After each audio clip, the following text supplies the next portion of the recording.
Hi, my name is Jane Meyer Hamilton. I've been a nurse for 40 years and a family caregiver for 20. I founded Partners on the Path to help organizations recognize and respond to the hidden costs of caregiver stress. I'm delighted to be here today with Nancy O'Toole, founder of Live at Home Seniors. We're going to be talking about self-care for caregivers, and we hope that this discussion will be useful to you. Welcome, Jane. We're delighted to have you back. Thanks, Nancy. Our caregivers are asking about feeling drained and feeling so drained. What should they do? What tips do you have for them? Talk to our caregivers. Well, I'd say picture yourself as a pitcher filled with water.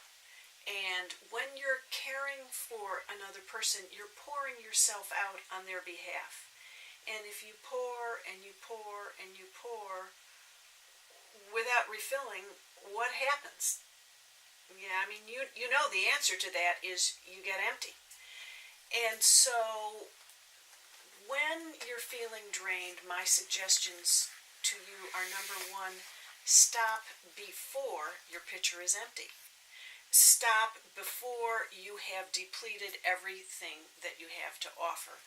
It is important to recognize those signs that are telling you that you're coming too low, and recognize that when you pour yourself out too long without any refill, it makes you vulnerable to compassion fatigue. That's we talk about that in terms of burnout sometimes. That's the emotional, the physical, the spiritual exhaustion that comes from caring for too long without replenishment.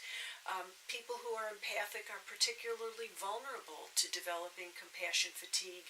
And what you really need to recognize is that when you experience compassion fatigue, it's hard to come back from it.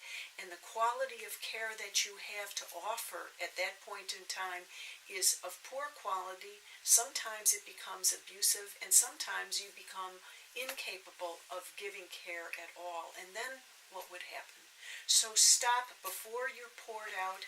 And the other thought I would suggest is very simply to regularly refill your pitcher.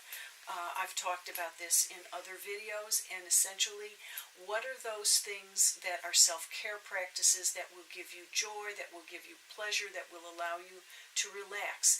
Also, take some time for solitude. Let others take the responsibilities for a while and get away from responding to other people's needs so that you can get back in touch with your own needs. If you're present to your own self, you'll be more capable of being present to the person for whom you're providing care. Thank you so much, Jane. Those were great tips. My takeaway is we've got two things we need to do. We need to conserve our energy and regularly replenish our energy. Exactly. Thank you so much.